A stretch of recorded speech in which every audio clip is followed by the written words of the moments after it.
کلسیوں تیسرا باب۔ پس جب تم مسیح کے ساتھ جلائے گئے تو عالم بالا کی چیزوں کی تلاش میں رہو جہاں مسیح موجود ہے اور خدا کی دہنی طرف بیٹھا ہے۔ عالم بالا کی چیزوں کے خیال میں رہو، نہ کہ زمین پر کی چیزوں کے، کیونکہ تم مر گئے اور تمہاری زندگی مسیح کے ساتھ خدا میں پوشیدہ ہے۔ جب مسیح جو ہماری زندگی میں ظاہر کیا جائے گا تو تم بھی اس کے ساتھ جلال میں ظاہر کیے جاؤ گے۔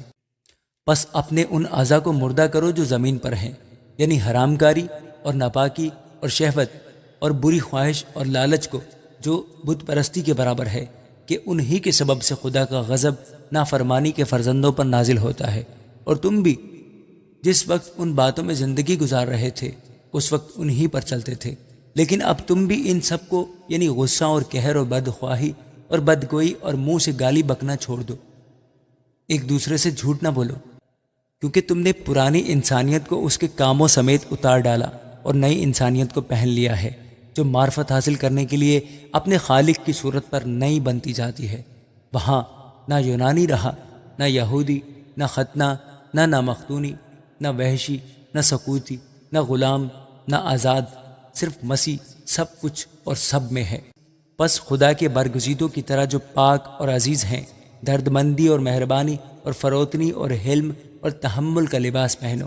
اگر کسی کو دوسرے کی شکایت ہو تو ایک دوسرے کی برداشت کرے اور ایک دوسرے کے قصور معاف کرے، جیسے خداوند نے تمہارے قصور معاف کیے ویسے ہی تم بھی کرو۔ اور ان سب کے اوپر محبت کو، جو کمال کا پٹکا ہے، باندھ لو، اور مسیح کا اطمینان، جس کے لیے تم ایک بدن ہو کر بلائے بھی گئے ہو، تمہارے دلوں پر حکومت کرے، اور تم شکر گزار رہو۔ مسیح کے کلام کو اپنے دلوں میں کثرت سے بسنے دو، اور کمال دانائی سے آپس میں تعلیم اور نصیحت کرو، اور اپنے دلوں میں فضل کے ساتھ خدا کے لیے مزامیر اور گیت اور روحانی غزلیں گاؤ، اور کلام یا کام جو کچھ کرتے ہو وہ سب خداوند یسوع کے نام سے کرو، اور اسی کے وسیلہ سے خدا باپ کا شکر بجا لاؤ۔ اے بیویو، جیسا خداوند میں مناسب ہے اپنے شوہروں کے تابع رہو۔ اے شوہروں، اپنی بیویوں سے محبت رکھو اور ان سے تلخ مزاجی نہ کرو۔ اے فرزندو، ہر بات میں اپنے ماں باپ کے فرما بردار رہو، کیونکہ یہ خداوند میں پسندیدہ ہے۔ اے اولاد والو، اپنے فرزندوں کو دکھ نہ کرو تاکہ وہ بے دل نہ ہو جائیں۔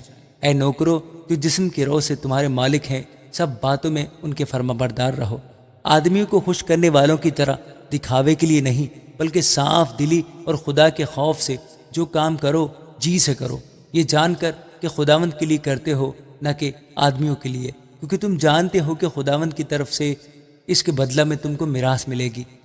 تم خداوند مسیح کی خدمت کرتے ہو، کیونکہ جو برا کرتا ہے وہ اپنی برائی کا بدلہ پائے گا۔